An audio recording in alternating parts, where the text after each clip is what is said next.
waongee na wenzao. Sisi, mimi na Wavinya huyu, tupange mambo yenu ya maendeleo. Ama mnasemaje? Si ndio? Tupange mambo ya kupeleka Kenya mbele. Tunaelewana jameni, watu wa Mavoko?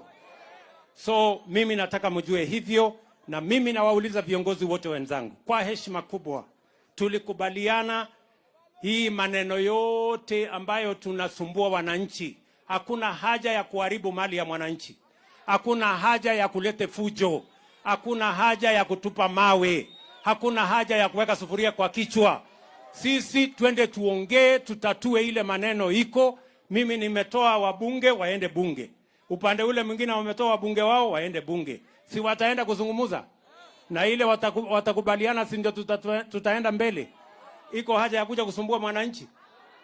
Ama mnataka biashara yenu mtu akuja aleta hapa kisirani biashara yenu iharibike?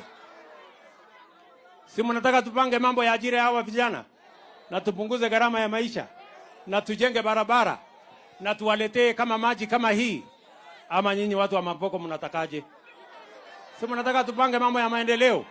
Mimi nauliza nyinyi, mnataka maendeleo ama mnataka maandamano? Mnataka maendeleo ama maandamano? Si mnasema tunataka maendeleo?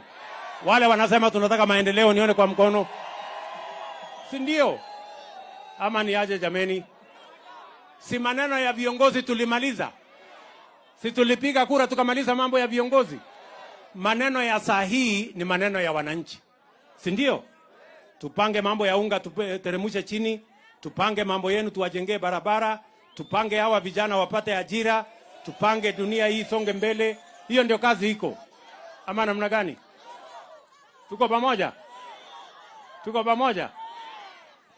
Sasa Machakos na watu wa hapa Mavoko, tumekubaliana tutatembea hii safari pamoja.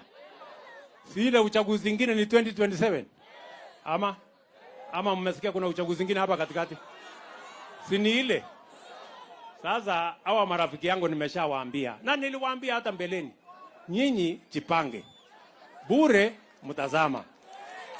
Wakazunguka wakazama.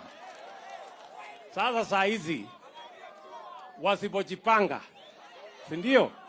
Wakiendelea na sufuria kwa kichwa, mambo yao itakwama zaidi. Shauri yao. Anyway, sitaki kusema kuzidi hapo, na sitaki kuwa mchokozi. Si ndio? Nataka tupangane, tupeleke mambo yetu mbele. Hawa kina mama tuwapangie biashara na twende mbele pamoja. Hapa niko na viongozi wengi, si ndio? Niko hapa ndio nipatie gavana wetu atusalamie. Na mnajua huyo mwingine ni deputy governor.